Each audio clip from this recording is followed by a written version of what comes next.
Maintenant, pour baser notre petite réflexion sur un personnage de la Bible, nous en prenons un ce soir pour rassembler nos réflexions, pour les grouper et vous les présenter. Ensuite, vous en ferez ce que vous voudrez, ce que Dieu vous mettra à cœur.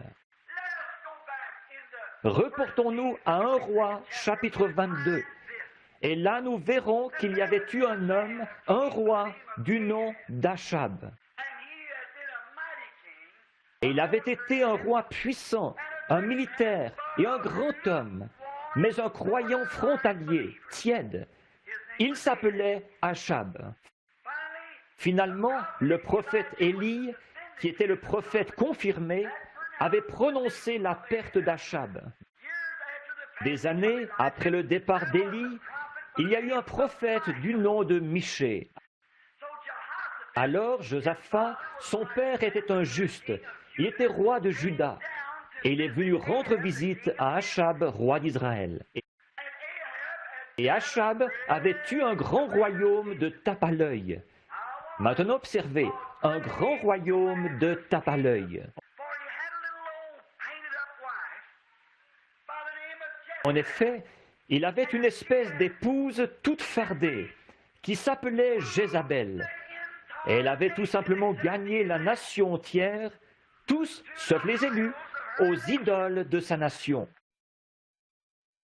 Le premier livre des rois, chapitre 16. Akab, fils d'Omri, fit ce qui est mal aux yeux de l'Éternel, plus que tous ceux qui avaient été avant lui. Et comme si c'eût été pour lui peu de chose de se livrer au péché de Jéroboam, fils de Nébat, il prit pour femme Jézabel, fille d'Ethbaal, roi des Sidoniens, et il alla servir Baal et se prosterner devant lui. Il éleva un autel à Baal dans la maison de Baal qu'il bâtit à Samarie, et il fit une idole d'Astarté. Akab fit plus encore que tous les rois d'Israël qui avaient été avant lui pour irriter l'Éternel, le Dieu d'Israël.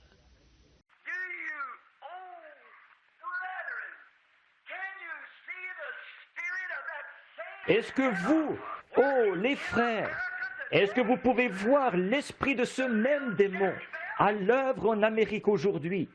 Les petites Jézabel, l'esprit qui cherche à gagner les fils de Dieu pour les éloigner de Christ. Je ne dis pas ça pour plaisanter. Ici, ce n'est pas un endroit pour plaisanter.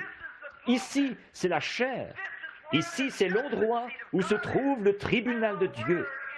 Et la parole est le juge de Dieu.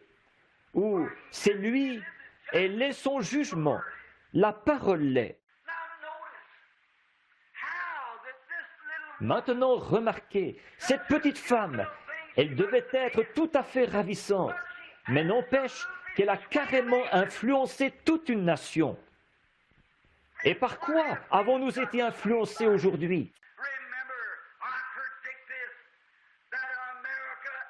Souvenez-vous, je le prédis, l'Amérique aime la femme.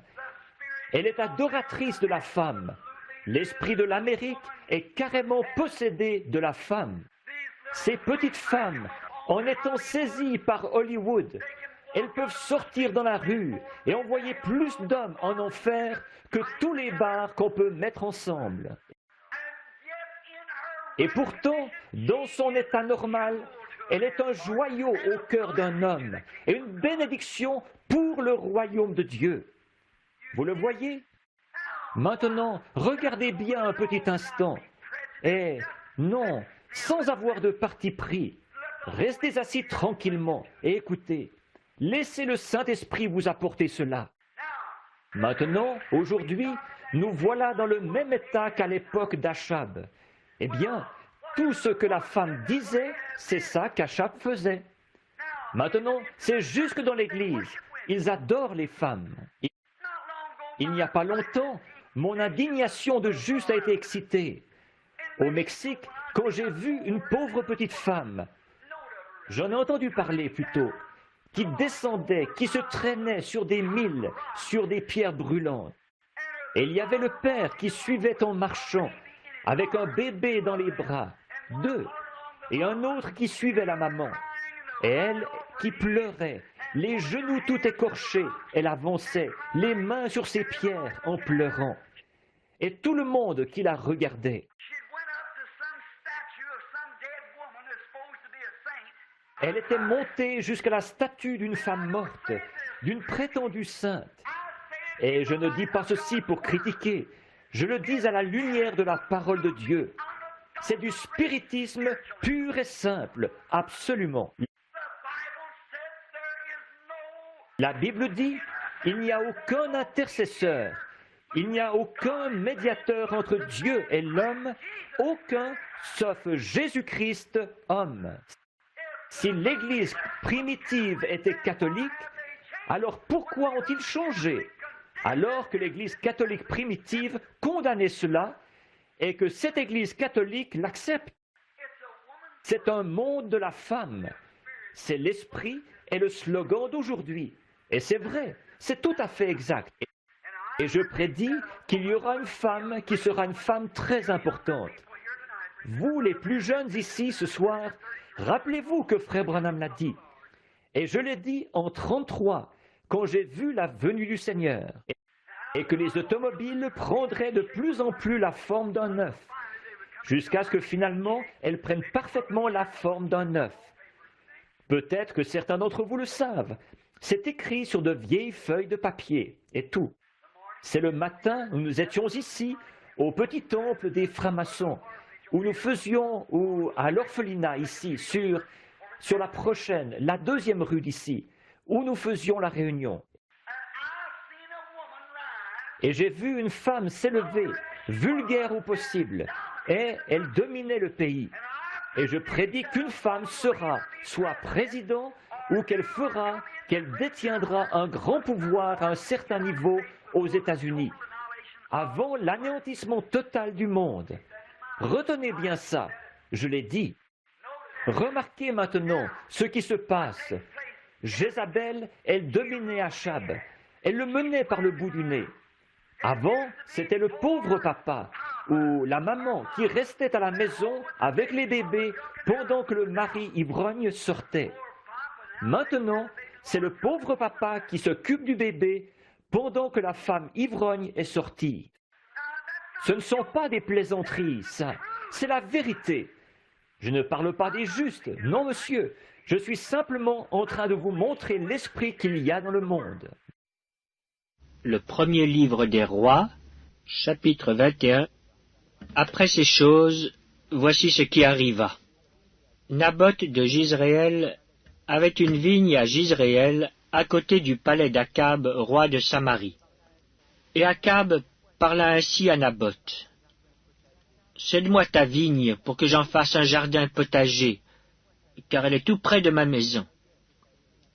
Je te donnerai à la place une vigne meilleure, ou, si cela te convient, je te payerai la valeur en argent. » Mais Naboth répondit à Akab, « Que l'Éternel me garde de te donner l'héritage de mes pères. » Akab rentra dans sa maison, triste et irrité, à cause de cette parole que lui avait dite Naboth de Jizréel, « Je ne te donnerai pas l'héritage de mes pères. » Et il se coucha sur son lit, détourna le visage, et ne mangea rien. Jézabel, sa femme, vint auprès de lui et lui dit, « Pourquoi as-tu l'esprit triste et ne manges-tu point ?» Il lui répondit, « J'ai parlé à Naboth de Jizréel, et je lui ai dit, « Cède-moi ta vigne pour de l'argent, ou si tu veux, je te donnerai une autre vigne à la place. » Mais il a dit, « Je ne te donnerai pas ma vigne. » Alors Jézabel, sa femme, lui dit, « Est-ce bien toi, maintenant, qui exerces la souveraineté sur Israël? Lève-toi, prends de la nourriture, et que ton cœur se réjouisse. Moi, je te donnerai la vigne de Naboth de Jizréel. » Et elle écrivit au nom d'Akab des lettres qu'elle scella du sceau d'Akab et qu'elle envoya aux anciens et aux magistrats qui habitaient avec Naboth dans sa ville.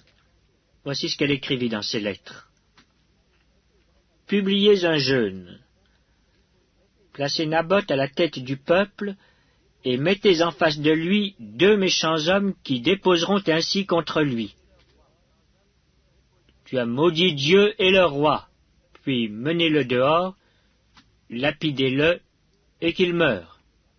Les gens de la ville de Naboth, les anciens et les magistrats qui habitaient dans la ville, agirent comme Jézabel le leur avait fait dire, d'après ce qui était écrit dans les lettres qu'elle leur avait envoyées. Ils publièrent un jeûne, et ils placèrent Naboth à la tête du peuple. Les 2 méchants hommes vinrent se mettre en face de lui, et ces méchants hommes déposèrent ainsi devant le peuple contre Naboth. Naboth a maudit Dieu et le roi. Puis ils le menèrent hors de la ville, ils le lapidèrent, et il mourut. Et ils envoyèrent dire à Jézabel, « Naboth a été lapidé, et il est mort. » Lorsque Jézabel apprit que Naboth avait été lapidé et qu'il était mort, elle dit à Akab, « Lève-toi, prends possession de la vigne de Naboth de Jizréel, qui a refusé de te la céder pour de l'argent. Car Naboth n'est plus en vie, il est mort. » Akab, entendant que Naboth était mort, se leva pour descendre à la vigne de Naboth de Jizréel, afin d'en prendre possession. Alors la parole de l'Éternel fut adressée à Élie le Tishbite en ces mots, « Lève-toi, descends au-devant d'Akab, roi d'Israël, à Samarie. Le voilà dans la vigne de Naboth où il est descendu pour en prendre possession. Tu lui diras, « Ainsi parle l'Éternel. N'es-tu pas un assassin et un voleur ?» Et tu lui diras, « Ainsi parle l'Éternel. Au lieu même où les chiens ont léché le sang de Naboth, les chiens lécheront aussi ton propre sang. » Akab dit à Élie, « M'as-tu trouvé, mon ennemi ?» Et il répondit, « Je t'ai trouvé, parce que tu t'es vendu pour faire ce qui est mal aux yeux de l'Éternel. » Maintenant, remarquez, est-ce que ce n'est pas encore du tape à l'œil? Considérez l'époque d'Achab, comme le pays était florissant. Oh là là, c'était le grand âge d'or. Comme Israël était florissant sous le règne d'Achab, c'est hypocrite. Et en réalité, c'est Jézabel qui gouvernait en dessous. Et ça, c'est pour vous qui étudiez la Bible. Comme Achab a épousé Jézabel et a introduit l'idolâtrie dans le judaïsme à l'âge des ténèbres, de même le protestantisme a épousé le catholicisme et a ramené le paganisme dans l'Église chrétienne. Le second livre des rois, chapitre 8. La 5e année de Joram, fils d'Akab, roi d'Israël, Joram, fils de Josaphat, roi de Juda, régna. Il avait 32 ans lorsqu'il devint roi, et il régna 8 ans à Jérusalem. Il marcha dans la voie des rois d'Israël, comme avait fait la maison d'Akab, car il avait pour femme une fille d'Akab, et il fit ce qui est mal aux yeux de l'Éternel. Mais l'Éternel ne voulut point détruire Juda à cause de David son serviteur, selon la promesse qu'il lui avait faite de lui donner toujours une lampe parmi ses fils. Et aujourd'hui, souvenez-vous, l'Église protestante a été appelée une impudique. En effet, elle a été appelée une prostituée, elle aussi. Souvenez-vous-en. Alors, la poêle ne peut pas se moquer du chaudron. On ne peut pas tomber d'un mal dans un pire pour se tirer d'affaire. Mais soyons attentifs à la vérité. C'est la vérité que nous voulons. Nous sommes un peuple en route vers l'éternité, et nous devrons nous retrouver devant Dieu. Aussi, trouvons la vérité. Maintenant, si vous le voulez bien, je voudrais vous faire remarquer. Il y a eu, toujours Dieu a envoyé, ou d'abord Josaphat le juste est venu rendre visite à Achab, et c'est là qu'il s'est attiré des ennuis. Vous ne pouvez pas mêler le bien avec le mal et en retirer quelque chose. Vous ne pouvez pas mêler de l'huile avec du vin. Ça ne se mélangera pas. Et vous ne pouvez pas non plus entretenir des fréquentations et des attaches avec les choses du monde, tout en vivant une vie victorieuse. La Bible dit, sortez du milieu d'eux et séparez-vous, dit le Seigneur. Bien, voyez. Mais vous dites, eh bien, frère Branham, je sais, mais vous vous fiez à votre propre intellect. C'est contraire à la parole. Et la parole est la vérité. Je crois la parole. Maintenant, remarquez, Josaphat est venu voir Achab. Et, il a organisé un grand festin, c'est sûr. Ce que nous appellerions aujourd'hui, dans le langage de la rue, faire la bombe. Ils ont invité tout le monde. Ils ont tué un bœuf et tout, et des moutons. Et ils ont fait un grand festin ensemble.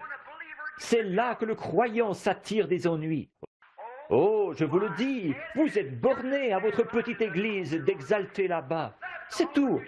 Vous devriez venir à la grande église. Vous devriez venir. Oh, vous devriez voir, notre pasteur a un doctorat en théologie, un doctorat en théologie, un doctorat en philosophie. Voyez-vous, notre pasteur, notre chorale chante comme les anges.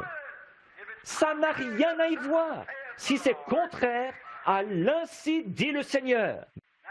Maintenant, et quand ils ont tué le bœuf et qu'ils ont fait ce grand festin, Achab avait une alternative là, et ses motifs étaient mauvais.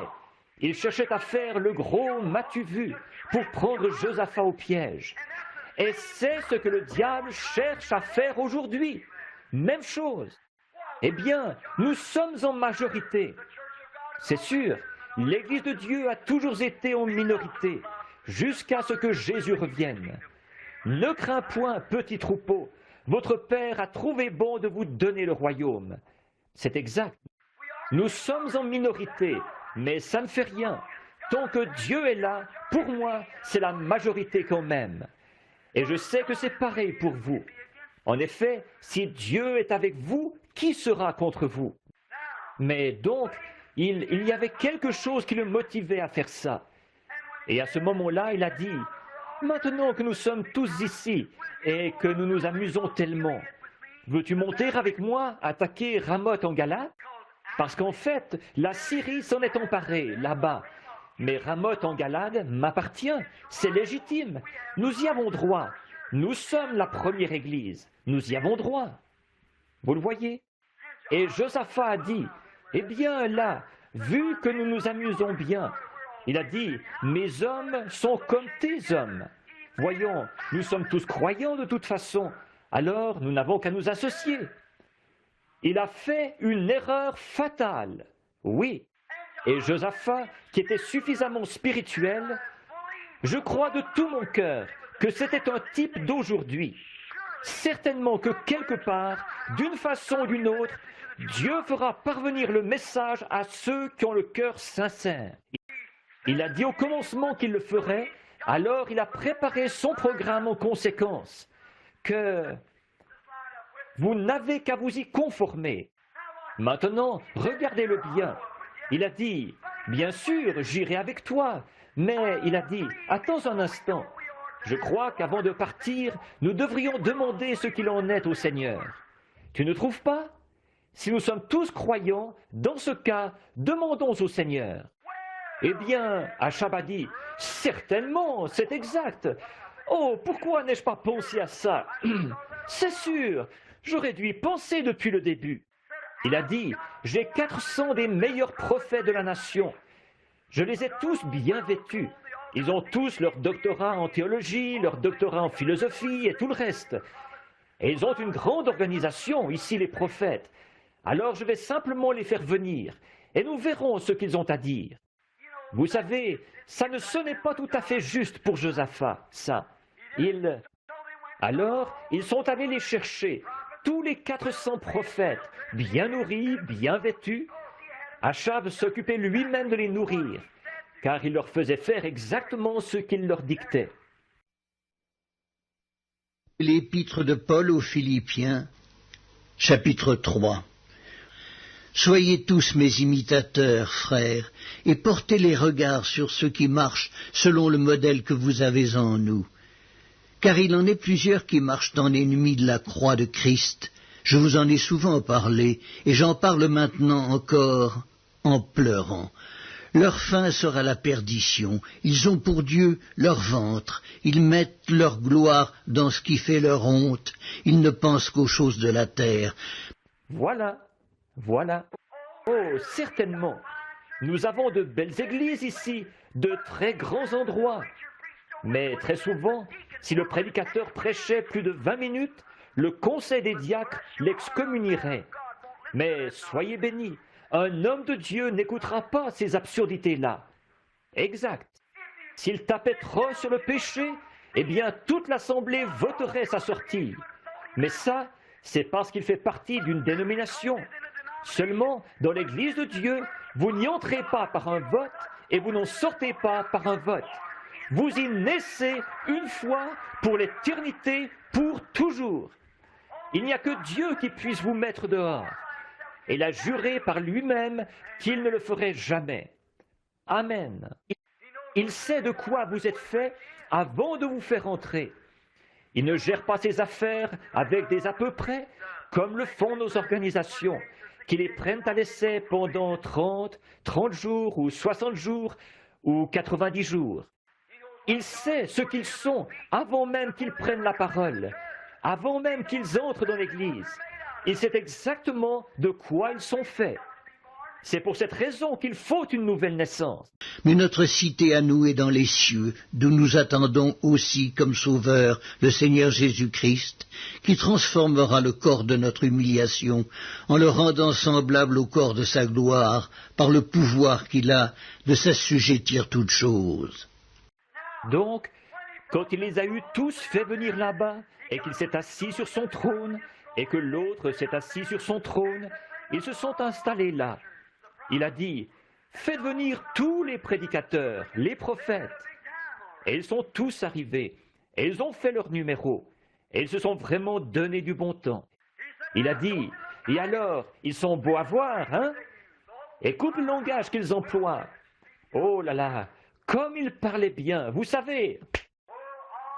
Oh, amen. Et tous leurs petits numéros, c'était tout un fouillis là-bas, c'était complet. Alors, donc, à un moment donné, il a dit, monte. L'Éternel dit, monte. Il a dit, bon, tu vois, Josaphat, tu vois, j'avais raison après tout. Pourquoi? Ils savent quoi dire. Ils ont intérêt à savoir quoi dire, sinon ils auraient perdu leur papier. Oh oui, monsieur. Le responsable régional serait passé, et le surveillant général. Et, oh, je vous le dis, il se faisait excommunier sur le champ s'il ne disait pas de bonnes choses de la main qui les nourrissait. En effet, la nourriture matérielle, c'est tout ce qu'il connaissait, de toute façon. Épître de Jude, chapitre 1er. Malheur à eux, car ils ont suivi la voie de Caïn. Ils se sont jetés pour un salaire dans l'égarement de Balaam. Ils se sont perdus par la révolte de Corée. Ce sont des écueils dans vos agapes, faisant impudemment bonne chère, se repaissant eux-mêmes. Ce sont des nuées sans eau, poussées par les vents, des arbres d'automne sans fruits, 2 fois morts, déracinés, des vagues furieuses de la mer, rejetant l'écume de leur impureté, des astres errants auxquels l'obscurité des ténèbres est réservée pour l'éternité. Je suis content qu'il y ait une main qui a été blessée, qui s'occupe de nourrir l'Église de Dieu. Remarquez, ensuite, je les ai tous vus prophétiser. Oh oui, notre roi, ainsi dit le Seigneur, monte. Or, ce qui est étrange, c'est qu'ils étaient réellement inspirés. Mais maintenant, regardez bien. Mais ce genre d'inspiration-là n'a pas touché cet homme de Dieu, Josaphat. Il a dit, un instant, je crois que j'ai fait une erreur là. Il y a quelque chose qui ne va pas. Je n'aurais pas dû m'impliquer là-dedans. Voyez, le bœuf connaît les tables de son maître. Voyez, il a dit, je vous demande pardon, monsieur le roi Achab, mais est-ce que vous n'en auriez pas un de plus? Un autre prophète? Mais Achab dirait, eh bien, en voilà 400 qui sont tous d'accord, les hommes les plus instruits que nous ayons, et disent d'un commun accord, ceci est la volonté de Dieu. Ceci est la volonté de Dieu. Il a dit, je ne sais pas pourquoi, mais ça ne sonne pas juste dans son cœur. Amen. Oh, êtes-vous prêts? Voici. Il savait que ça ne sonnait pas comme la parole de Dieu. Il a dit, est-ce qu'il n'y en aurait pas un autre? Rien qu'un autre? Maintenant écoutez, Achab a dit, oui, nous avons un exalté. Nous en avons un du nom de Michée, mais je te le dis, je le hais. Oh oui. Nous en avons encore un autre, mais il ne fait pas partie de notre organisation. Il y a belle lurette qui l'ont excommunié. Il est quelque part sur la colline là-bas. Il s'appelle Michée. Josaphat a dit, j'aimerais bien entendre ce qu'il a à dire. Amen. Vous le voyez, un type d'aujourd'hui. Est-ce qu'il n'y en aurait pas encore un, rien qu'un? Il a dit, oui, mais oh, c'est un fanatique. Il ne dit que des choses mauvaises à mon sujet tout le temps. Comment pouvait-il dire autre chose, alors que la parole de Dieu disait des choses mauvaises à son sujet? Mais il va même jusqu'à condamner notre organisation. Mais c'est un démolisseur d'église, un point c'est tout. Eh bien, les prophètes ont essayé de l'amener pour lui faire obtenir sa licence, mais oh, il n'a rien voulu savoir. Il est sorti de là en tapant du pied. Ce n'est qu'un vieux fanatique. Voyez? Josaphat avait suffisamment d'esprit de Dieu qui lui venait de son papa pour dire « J'aimerais l'entendre, va le chercher. » Eh bien, je te préviens, il bave et tout le reste. Il n'a pas du tout la dignité des autres là. J'aimerais l'entendre. Mes brebis entendent ma voix. Elles ne suivent pas un étranger. Il se trouvait que Josaphat était un des agneaux de Dieu. Il a dit, ça ne sonne pas tout à fait juste. Ça n'a pas ce qu'il faut. Ça fait un bruit de ferraille, mais ça ne donne pas un son clair. Comme un airain qui résonne et une cymbale qui retentit. Ça ne sonne pas juste. C'est comme de verser des pois sur une peau de vache desséchée, comme disait Roy Davis. Ça ne sonne pas tout à fait juste. Il a dit, je voudrais entendre cet homme, le fanatique comme tu dis, celui qui refuse d'adhérer à votre organisation, celui qui a sa propre façon de penser. En effet, il savait que cet homme-là devait avoir la vérité, parce qu'il savait que ça ne l'était pas. Alors, il a dit, je vais l'envoyer chercher dans ce cas. Donc, ils sont partis dans les collines et sont descendus dans la ruelle, là où il prêchait, ou la petite mission. Voilà le messager qui arrive. Et pendant qu'ils étaient partis, oh là là, ça a vraiment été la folie furieuse. Tiens, même qu'un gars qui s'appelait Sédésias est allé se mettre des cornes sur la tête. Oh frère, il avait la révélation, parfaitement. Il avait de l'huile sur les mains et tout le reste. Il se donnait vraiment du bon temps. Oui, monsieur. Oh, ainsi dit le Seigneur, nous allons repousser la Syrie jusque dans son pays avec ses cornes. Il se donnait vraiment du bon temps.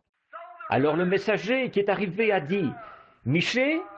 Il a dit, « Oui. »« Es-tu le fils de Jimla ?»« Oui, je le suis. »« Es-tu le prophète, l'exalté, le fanatique ?»« Eh bien, ce doit être moi. »« Eh bien, le roi veut te voir. »« Ah oui ?» Michée le savait déjà, sans doute. Le Seigneur lui avait déjà dit pourquoi il y avait tout ce rassemblement là-bas. Alors, il s'est levé. Alors, il a dit, « Mais attends un peu, avant que tu commences ces réunions de réveil, je vais te dire sur quoi prêcher. » Bon, tous les autres prédicateurs, ils ne prêchent pas sur ces choses-là. Ne dis rien au sujet des courses de chevaux, et ne dis rien au sujet de ceci ou de ceci et de cela, parce que, vois-tu, les autres prédicateurs, ils ne disent pas ça. Ils disaient, dis la même chose qu'eux. Or ça, c'est ce qui se passerait aujourd'hui. Maintenant, nous allons dire ce que dit l'Écriture. Il a dit, Michée, les autres prophètes ont prophétisé du bien à notre roi. Et bon, tu sais, c'est un homme imposant. Autrement dit, maintenant, il faut que tu dises la même chose que lui, et que tu prophétises du bien. Mon Dieu est vivant, je ne dirai que ce qui est, ainsi dit le Seigneur. Amen. Que Dieu nous donne des Michée. Tenez-vous-en à la parole. Il n'avait peut-être pas tout le fantastique que les autres avaient. Il n'avait peut-être pas le diplôme de l'autre, le doctorat en philosophie. Il n'avait peut-être pas le standing. Il n'était peut-être pas le grand docteur en théologie aux yeux des gens. Mais il avait la parole. Amen. Oh, c'est ça. Il savait que Dieu tiendrait sa parole. Alors il a dit, seulement ce que Dieu me dira de dire, je dirai la même chose que ce que Dieu dit. Et si Dieu prédit que ces jours vont venir, si cette chose mauvaise est prédite, l'adoration des femmes, ou l'intercession des saints, ou la communion des saints, s'il condamne toutes ces absurdités et ces autres choses. Et il est dit, de même que Jeannès et Jambres s'opposèrent à Moïse, ces hommes feront de même dans les derniers jours. Je condamne cette chose, selon la parole de Dieu, et je dis que c'est mal. L'épître de Paul aux Romains, chapitre 1. C'est pourquoi Dieu les a livrés à l'impureté, selon les convoitises de leur cœur, en sorte qu'ils déshonorent eux-mêmes leur propre corps, eux qui ont changé la vérité de Dieu en mensonge, et qui ont adoré et servi la créature au lieu du Créateur, qui est béni éternellement. Amen. C'est pourquoi Dieu les a livrés à des passions infâmes, car leurs femmes ont changé l'usage naturel en celui qui est contre nature. Et de même les hommes, abandonnant l'usage naturel de la femme, se sont enflammés dans leurs désirs les uns pour les autres, commettant homme avec homme des choses infâmes, et recevant en eux-mêmes le salaire que méritait leur égarement. Comme ils ne se sont pas souciés de connaître Dieu, Dieu les a livrés à leur sens réprouvé pour commettre des choses indignes, étant remplis de toute espèce d'injustice, de méchanceté, de cupidité, de malice, pleins d'envie, de meurtre, de querelles, de ruse, de malignité, rapporteurs, médisants, impies, arrogants, hautains, fanfarons, ingénieux au mal, rebelles à leurs parents, dépourvus d'intelligence, de loyauté, d'affection naturelle, de miséricorde. Et bien qu'ils connaissent le jugement de Dieu, déclarant dignes de mort ceux qui commettent de telles choses, non seulement ils les font, mais ils approuvent ceux qui les font. Tenez-vous-en à la parole. Peu m'importe toutes les sensations que vous pouvez éprouver, combien vous pouvez sauter et crier, combien vous pouvez faire ceci ou autre chose. Si l'Esprit de Dieu ne vous conduit pas à mener une vie pure, parfaite devant Dieu, condamnez la chose. Si Dieu avait voulu que vous donniez de l'huile, il aurait fait de vous un olivier ou un puits de pétrole du Texas. Je vais vous dire quelque chose. Avec Dieu, tout a sa raison d'être. Tenez-vous-en à la parole. Ce que la Bible dit, tenez-vous-y. C'est l'Urim Tumim de Dieu. Et le vieux Michée, le prophète, s'est tenu à la parole de Dieu. Il s'est avancé là-bas, hardi comme un lion. Cette nuit-là, le Seigneur lui avait donné une vision. Il savait où il en était. Et regardez bien, oh frère, les autres aussi avaient eu une vision, mais leur vision ne concordait pas avec la parole de Dieu. Par contre, celle de Michée était conforme à la parole de Dieu. En effet, Élie, qui avait la parole de Dieu, le prophète, le voyant, avait déjà annoncé ce qui allait arriver à Achab. Alors, comment Michée pouvait-il annoncer du bien alors que la parole de Dieu annonçait du mal? Donc, il était en harmonie avec la parole. Frères, quelle que soit la hauteur de leur clocher, ou combien les gens qui vont là sont bien habillés, ou l'instruction du pasteur, ou tout ce genre de choses, ou ce que l'évêque Shin peut dire, ou n'importe qui d'autre, si c'est contraire à la parole, tenez-vous-en loin, restez dans la parole. C'est sur elle que se repose le véritable serviteur de Dieu, directement sur cette parole. C'est exact. Michée s'est présenté là, et il a eu sa vision. Et quand il a prophétisé et qu'il a eu sa vision, il a vu qu'elle concordait exactement avec la parole, qu'elle s'y ajustait parfaitement. Il savait qu'il avait l'Ainsi dit le Seigneur. Il s'est présenté là.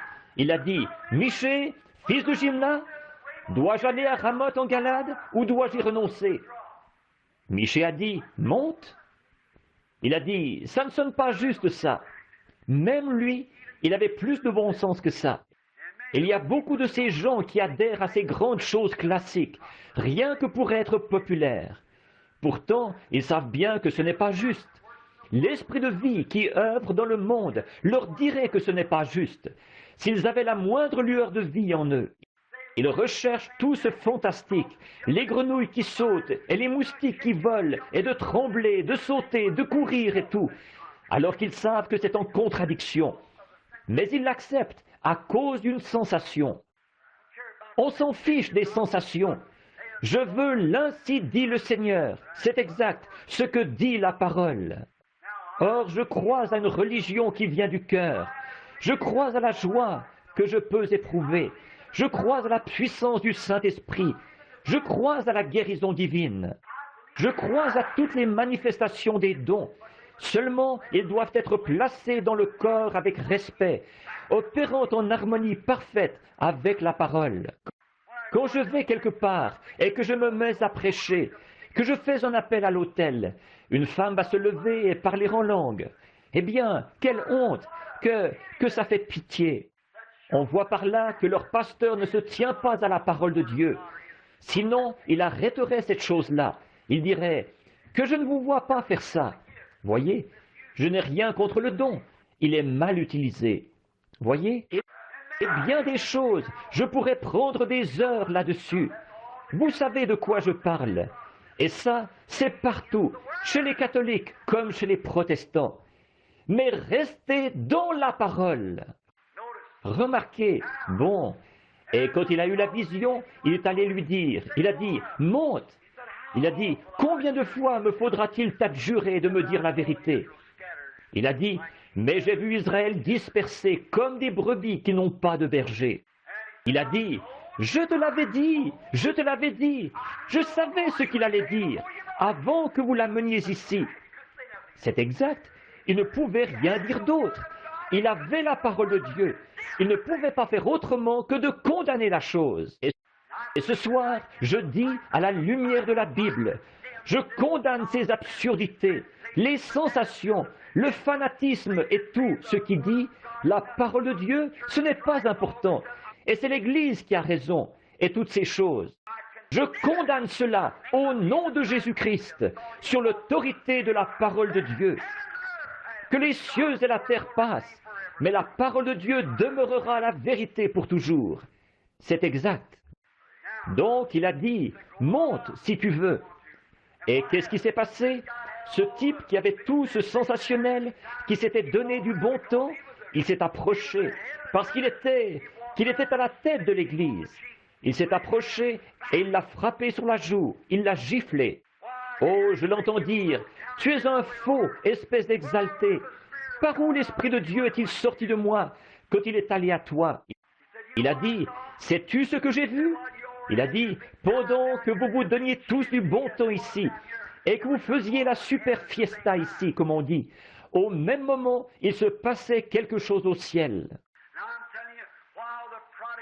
Et je vous le dis, pendant que les fils prodigues sont dans la porcherie, et que l'Amérique danse au rythme du boogie-woogie et du rock'n'roll, avec leurs Elvis Presley et leurs KMSUC, il y a une réunion qui a lieu au ciel en ce moment.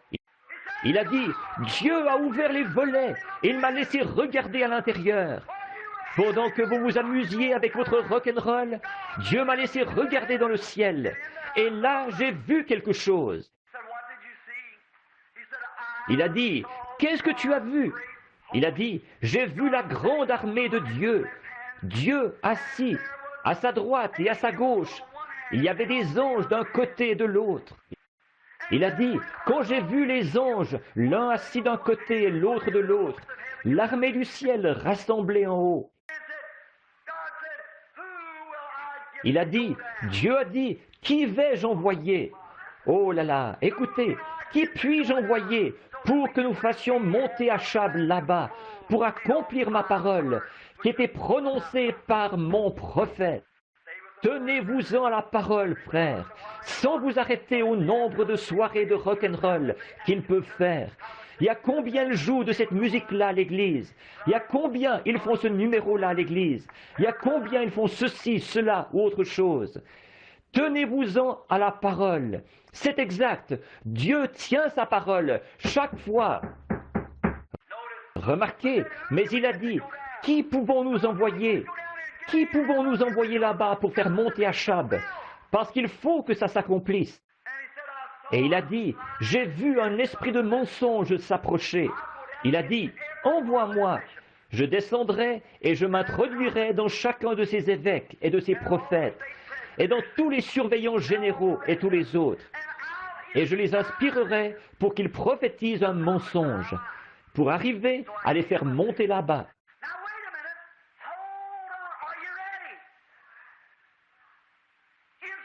Un instant là, attendez, êtes-vous prêts? Une inspiration qui ne concorde avec la Bible, c'est une inspiration fausse. Frère Branham, comment pouvons-nous être sûrs que nous sommes dans le vrai? Nous voyons ceci s'élever, nous voyons ceci s'élever, et toutes ces choses, et le fantastique. Tenez-vous-en à la parole. Jean, chapitre 8. Comme Jésus parlait ainsi, plusieurs crurent en lui.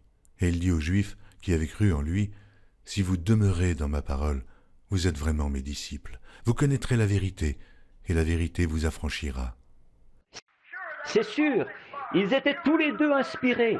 Ici, il y avait un petit homme qui était là tout seul. Il était inspiré. Ici, il y avait 400 bons évêques, et ils étaient inspirés. Et chacun disait, « Ainsi dit le Seigneur ». Mais comment savoir lequel est dans le vrai? Tenez-vous-en à la parole.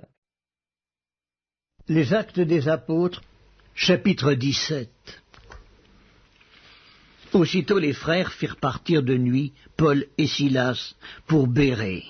Lorsqu'ils furent arrivés, ils entrèrent dans la synagogue des Juifs.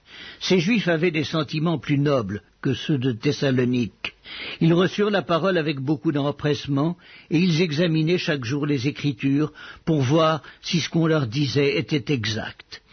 Plusieurs d'entre eux crurent, ainsi que beaucoup de femmes grecques de distinction et beaucoup d'hommes. Mais quand les Juifs de Thessalonique surent que Paul annonçait aussi à Bérée la parole de Dieu, ils vinrent y agiter la foule. Alors les frères firent aussitôt partir Paul du côté de la mer. Silas et Timothée restèrent à Bérée. Michée avait la parole, et il savait que le mal devait recevoir le mal pour salaire. Il savait que cette hypocrisie, cette religion artificielle, ces choses qui avaient beaucoup de classe, et une Jézabel toute maquillée, et toutes ces autres choses, forcément qu'elles auraient affaire à la main du Dieu vivant. En effet, le prophète, la parole de Dieu l'avait dit. Vous dites, le prophète était-il la parole de Dieu? Oui, monsieur. Ils sauront. À plusieurs reprises et de plusieurs manières, le Seigneur a parlé à nos pères, par les prophètes, en ces derniers jours par son Fils, Jésus-Christ. C'est exact. Bien sûr, c'était la parole de Dieu. Ils étaient là, inspirés. Ils pensaient qu'ils étaient dans le vrai. Je ne dis pas qu'ils n'étaient pas sincères. Ils étaient sincères. C'étaient de grands hommes. Ce n'étaient pas des hommes sans instruction. Ce n'était pas quelqu'un qui n'est pas trop au courant de son affaire. C'étaient de grands hommes, instruits dans la parole, inspirés. Mais leur inspiration ne concordait pas avec la parole de la Bible. C'est pour cette raison que Michée savait qu'ils étaient dans l'erreur. Et la Bible dit qu'au dernier jour, les hommes seront égoïstes. Quoi? Vous n'allez pas me dire que ce petit 2 par 4 va m'en remontrer? Je suis évêque. Je suis à la tête de telle et telle chose. Je suis l'homme important de l'Église catholique. Je suis l'homme important de l'Église méthodiste, baptiste ou même pentecôtiste. Je suis le surveillant général. Vous n'allez pas me dire que vous laissez cet homme. C'est exact. Vous n'allez pas me dire ceci, cela. La Bible dit qu'il serait égoïste, vantard, hautain, blasphémateur, désobéissant, ingrat, irréligieux, insensible, intempérant, est ennemi des gens de bien, ayant l'apparence de la piété, tout comme ceux-là l'avaient, mais reniant ceux qui ont fait la force, la parole. S'ils ne parlent pas selon cela, il n'y a aucune vie en eux. C'est exact. Ayant l'apparence de la piété, mais reniant cela. Éloigne-toi de ces gens-là. En effet, ils sont du genre à s'introduire dans les maisons, avec leurs petits livres et leurs compagnes, et tout, et ils captivent des femmes d'un esprit faible et borné, chargées de péché, agitées par des passions de toute espèce. Apprenons toujours, ne pouvons jamais arriver à la vérité. Ces gens, de quel type sont-ils? Jambres et Jeannès. Ils ont du fantastique de toutes sortes et tout. De même que Jeannès et Jambres s'opposèrent à Moïse, de même ces hommes s'opposent à la vérité, des hommes réprouvés d'entendement en ce qui concerne la parole. Ils essayent de prendre la parole de Dieu pour la pervertir, la transformer en autre chose, quelque chose de fantastique, ou une organisation religieuse, ou se bâtir une grande réputation, ou se faire un grand nom.